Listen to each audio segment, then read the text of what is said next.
ಜಿಲ್ಲಾ ವಕೀಲರ ಸಂಘದ ಸ್ವಂತ ಕಟ್ಟಡ ನಿರ್ಮಾಣ ಮಾಡಲು ನನ್ನ ಅಧ್ಯಕ್ಷತೆ ಅವಧಿಯಲ್ಲಿ ಎಲ್ಲಾ ನೂತನ ಪದಾಧಿಕಾರಿಗಳ ಸಹಕಾರ ಪಡೆದು ಪ್ರಾಮಾಣಿಕವಾಗಿ ಪ್ರಯತ್ನ ಪಡುವುದಾಗಿ ಸಂಘದ ನೂತನ ಅಧ್ಯಕ್ಷ ಎಲ್ ಶ್ರೀನಿವಾಸ್ ತಿಳಿಸಿದರು.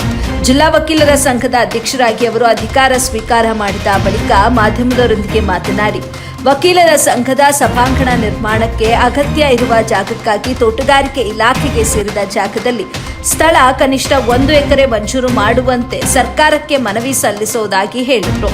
ನ್ಯಾಯಾಲಯಗಳ ಆವರಣದಲ್ಲಿ ಪಾರ್ಕಿಂಗ್ ವ್ಯವಸ್ಥೆ ಹದಗೆಟ್ಟಿದ್ದು, ಅದರ ಕಡೆ ಹಾಗೂ ಮೂಲಭೂತ ಸೌಲಭ್ಯಗಳನ್ನು ಒದಗಿಸಲು ಹಾಗೂ ಸಂಘದ ಸದಸ್ಯರ ಸಮಸ್ಯೆಗಳಿಗೆ ಸ್ಪಂದಿಸುವುದಾಗಿ ಮತ್ತು ನಮ್ಮ ನೂತನ ಸಮಿತಿ ಪ್ರಾಮಾಣಿಕವಾಗಿ ಕೆಲಸ ನಿರ್ವಹಿಸುವುದಾಗಿ ತಿಳಿಸಿದರು. ಪದಗ್ರಹಣ ಕಾರ್ಯಕ್ರಮದಲ್ಲಿ ಜಿಲ್ಲಾ ಮಟ್ಟದ ನ್ಯಾಯಾಧೀಶರುಗಳು, ನೂತನ ಪದಾಧಿಕಾರಿಗಳು ಉಪಸ್ಥಿತರಿದ್ದರು.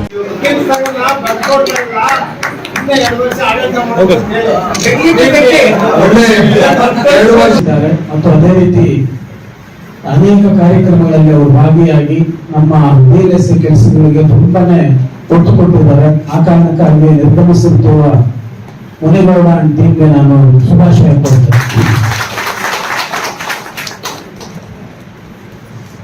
ಕೊನೆ ಒಂದು ಹಿರಿಯ ಜೀವ ನಮ್ಮನ್ನು ಹೊರಗೆ ಹೋಗಿದೆ. ತಿಳ್ಕೊಂಡಿದ್ದಾರೆ. ನಮ್ಮ ಅವರು ತುಂಬಾ ಅಭಿಮಾನಿ ಅಂತ ನನಗೆ ಗೊತ್ತು.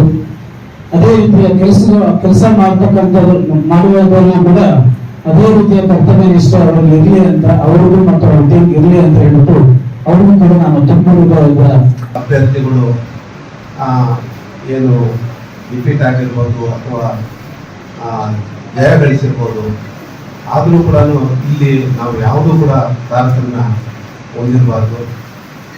ಎಲ್ಲ ಚುನಾವಣೆ ಏನು ನಡೆಯಿತು 20ನೇ ತಾರೀಕು ಅವತ್ತಿಗೆ ನಾವು ಅದನ್ನು ಬಿಟ್ಟು ನಾವೆಲ್ಲರೂ ಕೂಡ ಒಂದಾಗಿ ನಮಗೆ ಏನು ನೀವು ಆಶೀರ್ವಾದ ಮಾಡಿದಿರೋ ಈ ಎಲ್ಲ ಪದಾಧಿಕಾರಿಗಳೊಂದಿಗೆ ನನ್ನೊಂದಿಗೆ ಅವೆಲ್ಲ ಕೂಡ ಈ ಸಂಘದ ಎಲ್ಲ ಸದಸ್ಯರುಗಳು, ಗೌರವಾನ್ವಿತ ನ್ಯಾಯವಾದಿಗಳು ಎಲ್ಲರೂ ಕೂಡ ನಮಗೆ ಒಂದಾಗಿ ಕೆಲಸ ಮಾಡಲು ಸಹಕರಿಸಬೇಕು. ಇಲ್ಲಿ ಈಗಾಗಲೇ